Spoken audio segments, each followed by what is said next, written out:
Hello, this is Lowe Runo with Lowe Runo Productions, and today I'm going to discuss how you can convert a commercial work light into a video light. You need to be aware we're taking a light that was designed for use at a construction site and modifying it to be used for video purposes. And anytime you change something from its primary use to your secondary use, there is some not so much danger involved, but there is some risks involved, and you need to be aware of that. Therefore, I do not take any responsibility for this modification and any results hazardous results you may have. You do this at your own risk. The first thing I recommend is removing the stand that comes with the work light and replacing it with a stud from a universal swivel mount for a photo stand.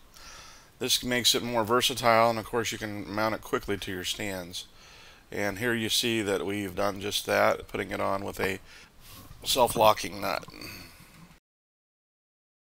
One common complaint with these lights are that they are too intense for use in video.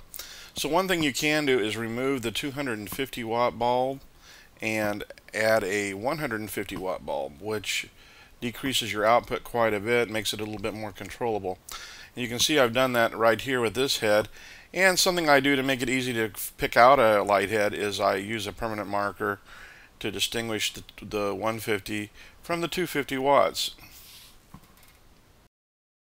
To add the light modifier or something to funnel our light, I'm going to use a common foil bread baking pan that you can purchase at the grocery store. You want to purchase the foil pans that match the front of your work light as closely as possible.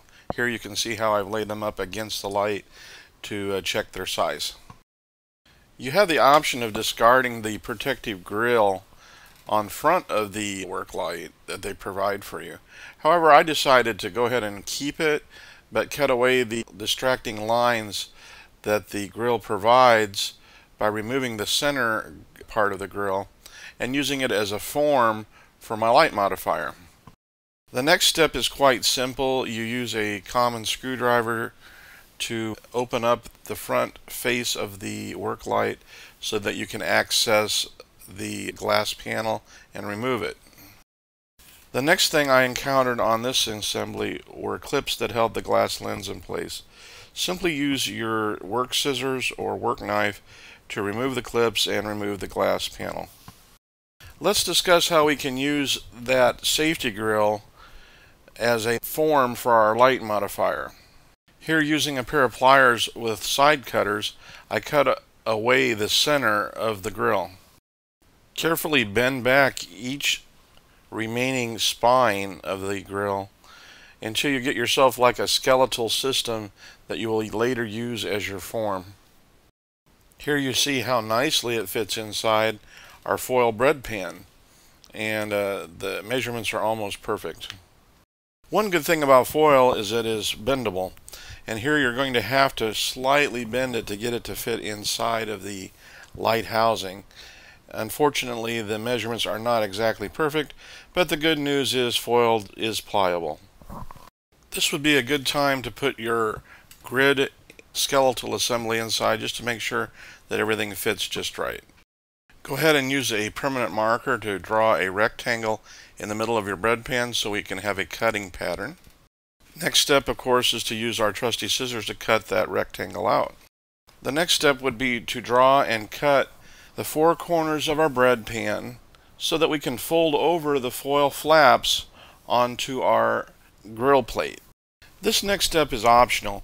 I happen to have some foil air conditioning tape left over from home repair, and I went ahead and used that to reinforce my foil folds inside my grid form, my grill form, and by taping them down. Well, we're almost done with this project. All we have to do is take our glass pane and our lens there, replace it back into our assembly behind the grill form and our new foil light modifier, and simply screw it down and you're all set to go. Be careful when you're screwing this down because it's now substantially thicker. You of course don't want to break your glass. Well, concluding this project, I went ahead and shot some pictures projecting the light modifier on the wall, and you see that nice square pattern, and I also removed the light modifier so you can see the broad pattern. I hope that this project helps you in your lighting needs, and I would be very interested to see any projects made with these lights just to see how it goes. I will also try to share some of my stuff with you on my channel as well. Thank you so much and have a good day.